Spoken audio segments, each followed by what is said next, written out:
આ દાખલો high court device of prelim 2024માં પૂછાઈ ગયો છે.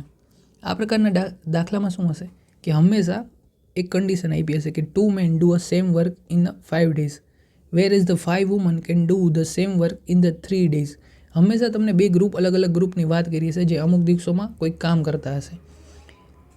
એના પછી એક ત્રીજી કન્ડિશન આપી હશે તો તે એક નવું ગ્રુપ બનતું હશે જેમાં 1 woman and 1 man કે આવું કોઈ પણ ગ્રુપ હશે કે પુરુષો હશે અને બાળકો હશે, બાળકોને સ્ત્રીઓ હશે, તો એ સેમ અમાઉન્ટ ઓફ વર્ક કેટલા દિવસમાં કરશે એવો ક્વેશ્ચન હશે.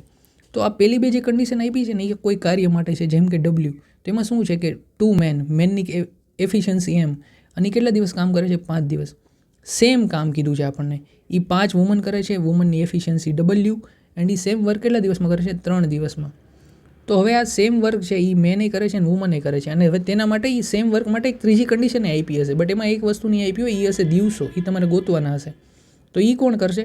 એક 1 મેન એન્ડ 1 વુમન કેટલા દિવસમાં કરશે. તો આ એમ ને W અહીંયા આપણને નથી ખબર. તો સૌથી પહેલાં જે આપણને પહેલાં બે કન્ડિશન આપી ને એમાંથી એક વસ્તુ મળશે અને શું મળશે આપણને? Man by woman. આ જે મળશે ને એ એફિશિયન્સીનો રેશિયો મળશે. અહીંયા શું થશે કે 5 તેરીને 15 અને આ 5 દુ 10 છેદમાં આવતા રહેશે. તો એના ઉપરથી આપણને રેશિયો કેટલો મળશે? 3/2. તો મેનની એફિશિયન્સી 3, વુમનની એફિશિયન્સી 2. હવે સેમ કામ છે ને એ 1 મેન એન્ડ 1 વુમન કરે છે પણ કેટલા દિવસમાં થશે.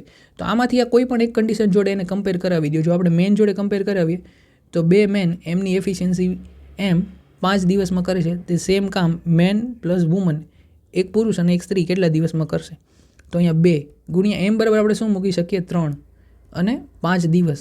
અહીંયા એક એમની એફિશિયન્સી 3, વુમનની એફિશિયન્સી 2, તો 2 અને કેટલા દિવસમાં કરશે એ આપણે શોધવાનું છે. તો અહીંયા શું થઈ જશે આગલા સ્ટેપમાં? 2 × 3 × 5 એના છેદમાં આવી જશે 3 ને 2 5. તો એટલા એના ઉપરથી દિવસ મળી જશે કે 5 5 ગયા તો દિવસ કેટલા થઈ જશે? 6.